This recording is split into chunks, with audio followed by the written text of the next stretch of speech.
द्वितीय विश्व युद्ध के दौरान जापान की नागा यूनिट ने इंसानों पर भयानक बायो एक्सपेरिमेंट किए। उन्होंने कैदियों की कोशिकाएं बदलकर अमर म्यूटेंट सोल्जर बना दिए। युद्ध हारते ही प्रयोग बंद हो गए, मगर एक अफवाह फैल गई। इन राक्षसों के साथ टनों सोना भी जमीन में दफन किया गया है। 100 साल बाद एलेक्स नाम का आदमी एक पहाड़ी गुफा के पास एक पुरानी वस्तु पाता है। उसे लगता है खजाना यहीं है। वह एक छोड़ी गई खान तक पहुंचता है, लेकिन तभी जमीन से 2 हाथ निकलते हैं और उसे अंदर खींच लेते हैं। खबर एक अमीर लड़के ब्रैंडन तक पहुंचती है। वह सोना ढूंढने के लिए दुनिया के टॉप कमांडो बुलाता है, माइक, जेसन, रिक, एडम और उसकी गर्लफ्रेंड एमिली। सुरागों का पीछा करते हुए उन्हें एक स्टील डोर मिलता है जिसके अंदर एक विशाल खान। लेकिन दूसरी टीम अचानक फायरिंग शुरू कर देती है। गोलीबारी बढ़ती देख माइक और उसकी टीम खान के अंदर भागते हैं। तभी ग्रेनेड फटता है, रास्ता ढह जाता है और एडम की टांग घायल हो जाती है। अब वे नया रास्ता खोजते हुए एक तंग सुरंग में प्रवेश करते हैं, इतनी शांत कि जैसे 100 साल पुरानी कब्र हो। लकड़ी का पुल पार करते ही अजीब संगीत बजने लगता है। सब दौड़ते हुए एक कमरे में घुसते हैं जो एक पुराना स्टोरेज जैसा लगता है। पर तभी बाहर खड़ा जेसन पीछे कुछ महसूस करता है, मगर मुड़ने पर वहाँ कोई नहीं। टीम 2 हिस्सों में बढ़ती है। रिक और एडम वहीं रह जाते हैं। बाकी एमिली, माइक और ब्रैंडन बाहर का रास्ता खोजने निकलते हैं। जैसे ही वे जाते हैं, रिक देखता है कि एडम के पैरों के नीचे की मिट्टी हिल रही है और अगले ही पल 2 हाथ निकलकर एडम को अंधेरे में खींच लेते हैं। रिक मदद के लिए भागता है,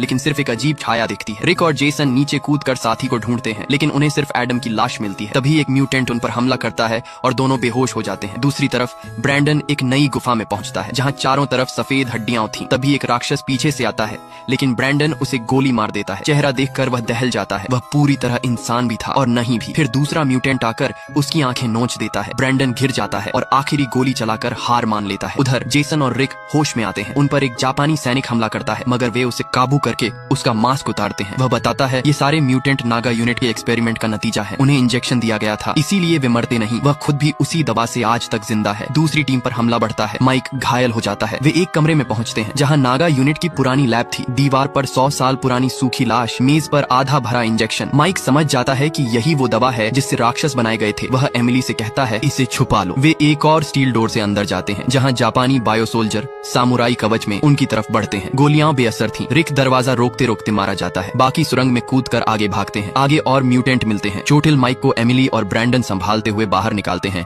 और बाकी टीम से मिल जाते हैं, लेकिन माइक की हालत बिगड़ती है। एमिली को याद आता है कि उसके पास आधा इंजेक्शन है। वह बिना सोचे उसे माइक की गर्दन में लगा देती है। इसी दौरान सामुराई सैनिक फिर हमला करते हैं। सब घबराकर अलग अलग दिशाओं में भागते हैं। एमिली और माइक एक दूसरे निकास की तरफ भागते हैं, लेकिन तभी माइक की आंखें खुलती हैं। दवा ने उसे भी म्यूटेंट बना दिया था। बिना होश खोए वह एमिली को उठाकर जोर से दीवार पर दे मारता है और वहीं उसकी मौत हो जाती है। उधर बाकी सैनिक सामुराई से घिर जाते हैं। माइक के दोस्त जेसन खुद को बलिदान कर टीम को निकलने देता है और वहीं मारा जाता है। ब्रैंडन और एक महिला सैनिक अमांडा सीवेज टनल में पहुंचते हैं, लेकिन सामुराई उनका पीछा करते हैं।